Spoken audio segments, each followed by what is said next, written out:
और सम्मानित मंच और यहाँ सब आए हुए सारे कार्यकर्ता, कांग्रेस के कर्मठ कार्यकर्ता, सभी का दिल से स्वागत। आज के आपको पता ही है कि आज के दिन राहुल गांधी जी ने अपनी यात्रा शुरू करी थी। शुरू करने से पहले सभी को ये अंदेशा था, पता नहीं यात्रा पूरी होगी कि नहीं होगी, किंतु राहुल जी की हिम्मत और राहुल जी का जज्बा हम सबके सामने है कि उन्होंने कितनी हिम्मत से, कितने जज्बे के साथ, और उनके साथ लाखों कांग्रेस के कार्यकर्ता और साधारण जनता भी उनके साथ रही। उन्होंने इस यात्रा में सभी लोगों से मुलाकात करी, चाहे वो किसान हो, जवान हो, गरीब हो, अमीर हो, महिलाएं हो, पुरुष हो, सभी के दुख दर्द को, सभी की परेशानियों को जानने और समझने का प्रयास किया। और ये यात्रा जो थी उनकी महंगाई, बेरोजगारी और बढ़ती हुई नफरत के खिलाफ थी। ये यात्रा से बहुत ज्यादा प्रभाव पड़ा। राहुल गांधी जी को सबने एक सर्वमान्य नेता के रूप में स्वीकार किया, किंतु आज हमारे देश के जो हालात हैं वो आप किसी से छुपे हुए नहीं है। मणिपुर की घटना ने मेरे ख्याल से शायद सभी का दिल दहला दिया होगा। शायद कोई ऐसा व्यक्ति होगा, चाहे वो पुलवामा में जो हमारे सैनिक शहीद हुए, वो क्यों हुए, किसके कारण हुए, ये जनता के भी सवाल हमेशा मौजूद रहना चाहिए और आपको भी जन जन को पूछना चाहिए ये इसकी जांच अब तक क्यों नहीं हुई।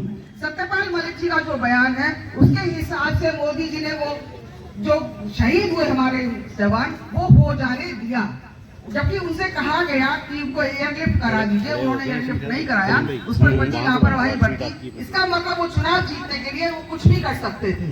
और आजकल भी सत्यपाल मलिक जी का और प्रशांत भूषण जो सुप्रीम कोर्ट के वकील हैं, उनका एक बयान बहुत प्रचलित है कि अगर ये नहीं लगा कि ये चुनाव हार रहे हैं तो ये कुछ भी करवा सकते हैं, चाहे वो अयोध्या मंदिर पर अटैक हो, चाहे वो पीओके में कोई अटैक हो, कुछ भी करवा सकते हैं। आपको इन सब के लिए सावधान रहना चाहिए। जब भी चुनाव आए तो आपका मन मस्तिष्क से एकदम सचेत रहना है।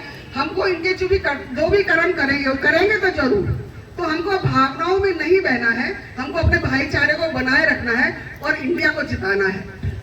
दूसरी बात मैं ये कहूंगी कि अभी अंबानी और अडानी के रिश्ते को लेकर जो हमारे नेता राहुल जी ने बात करी थी, क्या रिश्ता है इन दोनों में, उसके लिए उनका सजा तक हो गई, उनकी सदस्यता तक भंग हो गई, किंतु भला हो सुप्रीम कोर्ट का जो उन्होंने उनको राहत दी। किंतु रिश्ता क्या है, ये ऐसे तो कोई किसी की मदद नहीं करता है। हम इंसान भी बिना मतलब से किसी की मदद नहीं करते हैं।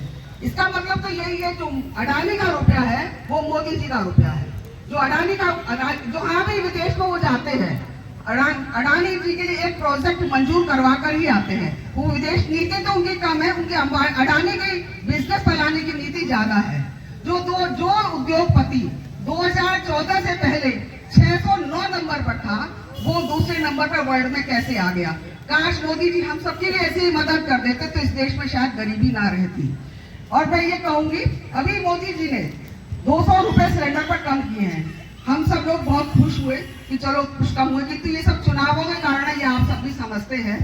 और जहां कांग्रेस की सरकार है वहां 500 रुपए में हमें सिलेंडर मिल रहा है और ये हमें अब 900 रुपए में दे रहे हैं। काफी कुछ उन्होंने इसमें कमा लिया, किंतु इसके पीछे एक खेल कर रहे हैं मोदी जी। जब हम सब लोग 200 रुपए की खुशी में नाच रहे थे तो सुभाष चंद्र जो जी टीवी के ओनर हैं, उनका 650 करोड़ का लोन उन्होंने उसी दिन माफ कर दिया। हम लोग 200 रुपए का झुंझुना बजाते रहे, उधर उनका 600 करोड़ का लोन माफ हो गया। तो आप खुद समझिए जो मोदी जी हैं वो किसानों गरीबों के नहीं है, ये सिर्फ उद्योगपतियों के हैं,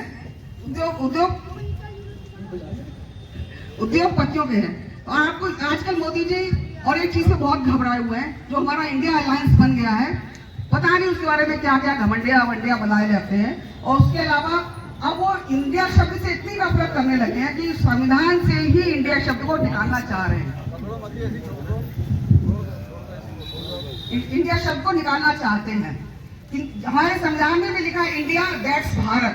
इंडिया और भारत दोनों शब्द हैं, या आप इंडिया बुलाइए चाहे आप भारत बुलाइए। भारतीय पहले, इसीलिए हमारा जो स्लोगन है, जुड़ेगा भारत और जीतेगा इंडिया। तो इससे इनकी जो नफरत है, राहुल गांधी से जिनको डर है, वो इनका साफ झलक रहा है। अब ये इनके जो भाषण देते हैं उसमें भी इनके जो शब्द है वो सही से नहीं निकल रहे हैं, इतनी ज्यादा इनकी बौखलाहट बढ़ गई है। वैसे और लास्ट में यही कहना चाहूंगी, अब जो चुनाव होगा 24 का, वो बहुत भीषण चुनाव होगा, बहुत संघर्षमय चुनाव होगा। इसलिए हम सबको बहुत मेहनत करनी है और बिल्कुल पीछे नहीं हटना है, बिल्कुल डरना नहीं है। अब याचना नहीं रण होगा, रण बड़ा भीषण होगा। इन्हीं शब्दों के साथ अपने शब्दों को समाप्त करती हूँ। जय हिंद, जय भारत, जय कांग्रेस। वक्ताओं से अनुरोध है कि इनका समय का ध्यान